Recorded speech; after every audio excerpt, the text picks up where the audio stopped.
Usar esse espaço, presidente, para dar ciência ao plenário e ao Brasil da reunião que tivemos há poucas horas na residência oficial para tratar do pedido de prorrogação de prazo da Comissão Parlamentar de Inquérito do Crime Organizado. A decisão de Vossa Excelência foi pela não prorrogação. Mas é meu dever registrar publicamente que entendo a decisão de Vossa Excelência como um desserviço para o Brasil. Nós temos nessa Comissão Parlamentar de Inquérito fatos de alta gravidade. Nós temos, ao mesmo tempo, a criminalidade violenta ocupando o território brasileiro, cada vez mais expulsando, dominando, constrangendo brasileiros e brasileiras. E temos aqui, nos escritórios, gabinetes de Brasília, na Faria Lima, em todos os centros onde se tem recurso e poder, a infiltração pela corrupção. E, particularmente, dois casos chamam muita atenção e foram objeto de apuração até onde a CPI conseguiu avançar, que dizem respeito ao Estado do Rio de Janeiro, onde essa infiltração criminosa se dá de forma mais trágica e violenta. O Estado do Rio de Janeiro hoje tem o presidente da Assembleia Legislativa afastado e preso, denominado pelo Ministério Público Federal e pela Polícia Federal como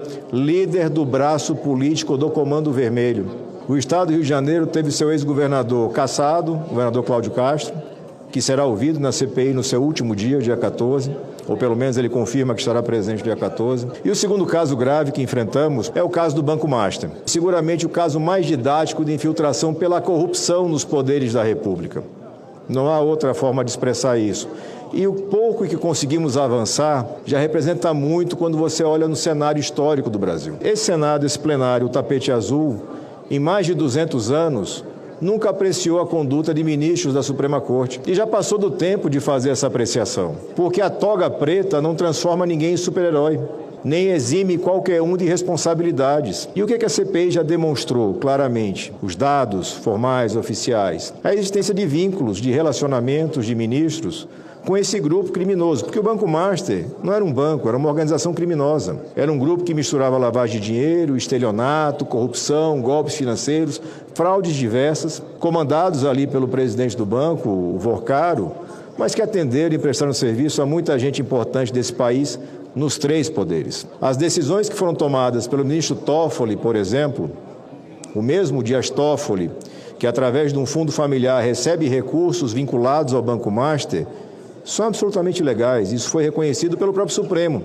de uma forma atípica. O ministro Alexandre de Moraes mudou o entendimento consolidado do próprio ministro Alexandre de Moraes no tocante a relatórios de inteligência financeira. Ele faz quando esses relatórios mostram a vinculação que existe entre o escritório de advocacia da família do ministro Alexandre e esse grupo criminoso, que é o Banco Master, com pagamentos que superam a casa de 80 milhões de reais. Mesmo com a quebra de sigilo aprovada pela Comissão Parlamentar de Inquérito e não suspensa pela Justiça, a Receita Federal do Brasil mandou os dados incompletos. Foi preciso solicitar a reiteração, a complementação para que chegasse, chegou ontem, o dado bancário que comprova o recebimento e a dedução de impostos pelo escritório da doutora Viviane Barsi. Só em um ano, 40 milhões de reais recebidos. O Supremo não tem corregedoria.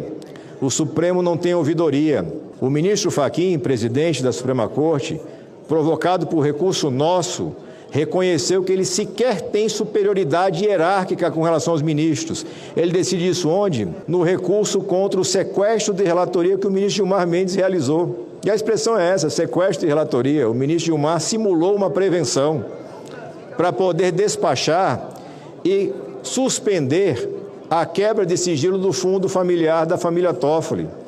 Porque este é um problema, senador Davi, que afeta o alicerce da democracia, que é a credibilidade das instituições. Então, este é o tamanho do problema e esta é a razão pela qual se solicitou um prazo de mais 60 dias para a continuidade dos trabalhos, para concluir o retrato da criminalidade violenta no Brasil, o retrato das falhas e dos sucessos no Estado brasileiro no combate à criminalidade, porque não tem só desastre não, nós temos estados no Brasil que fazem o dever de casa, porque no dizer de um pernambucano valoroso, Ariano Suassuna, eu não sou nem otimista nem pessimista, eu sou um realista esperançoso.